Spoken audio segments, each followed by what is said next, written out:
Earlier this week, there was the discovery of a plot to assassinate a Sikh separatist on US soil, which came to light. On Wednesday, federal prosecutors in the US opened indictments against an Indian national named Nikhil Gupta. He was charged with paying a hitman to kill the Sikh separatist Gurpatwant Singh Pannun, who is both a US and Canadian citizen. The charges against Nikhil Gupta, which were made public by a federal court in Manhattan, is the first known instance of an Indian plot to kill an American on American soil. But Gurpatwant Singh Pannun is no ordinary American. He is the general counsel for the New York-based Sikhs for Justice, which is a radical group which advocates the creation of an independent Sikh state called Khalistani. India calls him a separatist who is advocating for a violent overthrow of the Indian state and the creation of a separate majority Sikh state.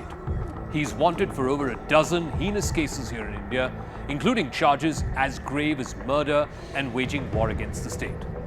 The indictment revealed that the plot to kill Pannun was foiled back in June by an undercover agent of the Drug Enforcement Administration. The charges against Nikhil Gupta is that he coordinated a $15,000 advance payment to an alleged hitman who also happened to be an American law enforcement agent. The money was allegedly routed through the undercover DEA agent who then passed it on to the hitman.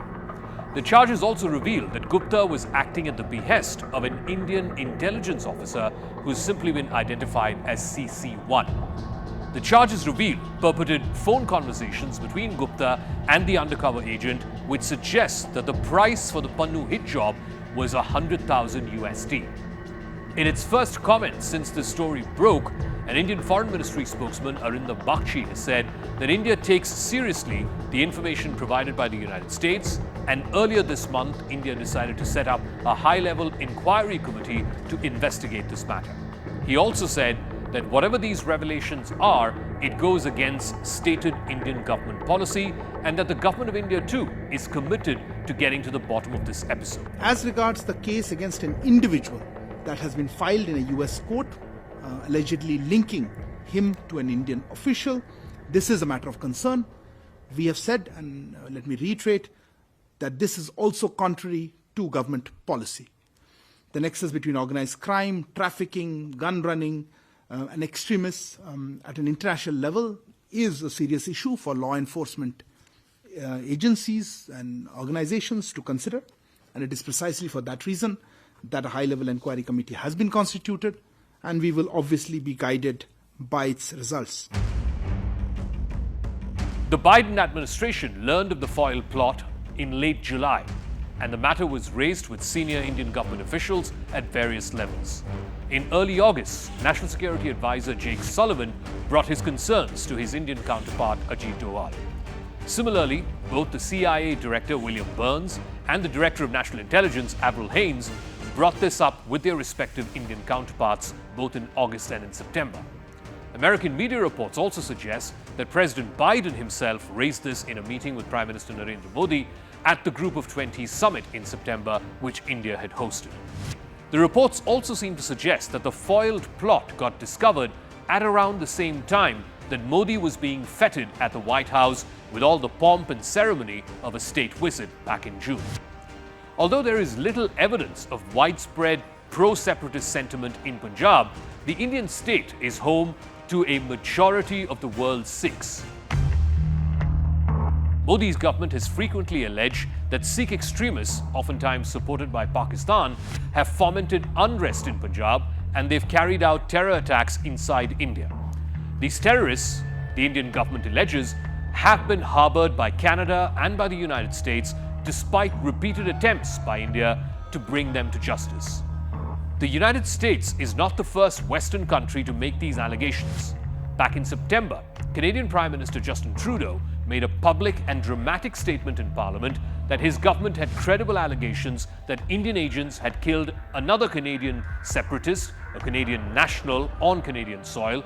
He was referring to the killing of Hardeep Singh Nijjar in Surrey in British Columbia. He's also a well-known Khalistani separatist.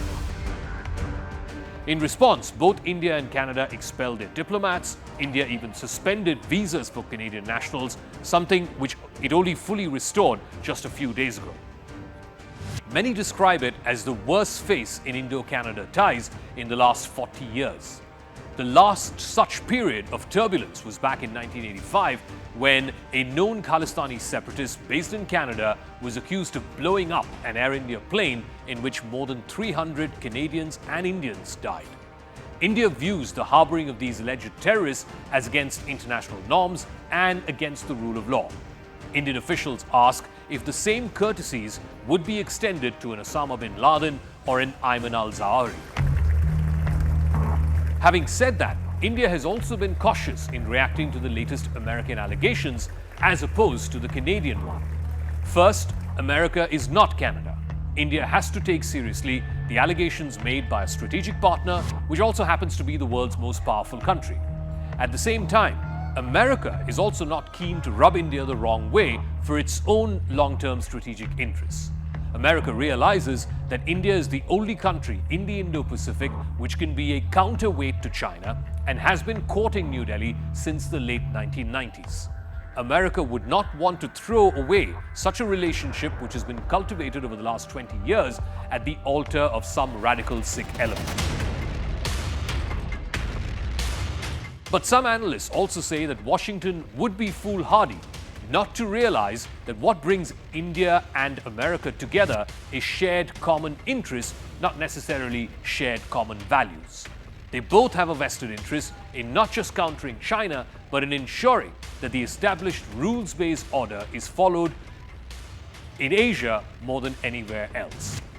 As America's time and resources are stretched thin between the wars currently happening in Ukraine and in Gaza between Israel and Hamas, the last thing that Washington wants is to alienate a strategic partner in Asia.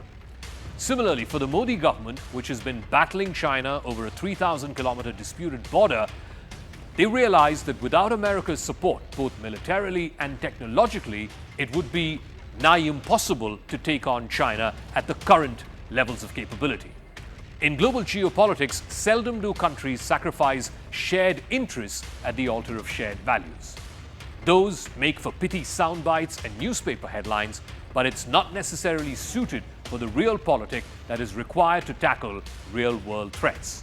And both the United States and India agree that China is the single biggest long-term threat to toppling the established world order.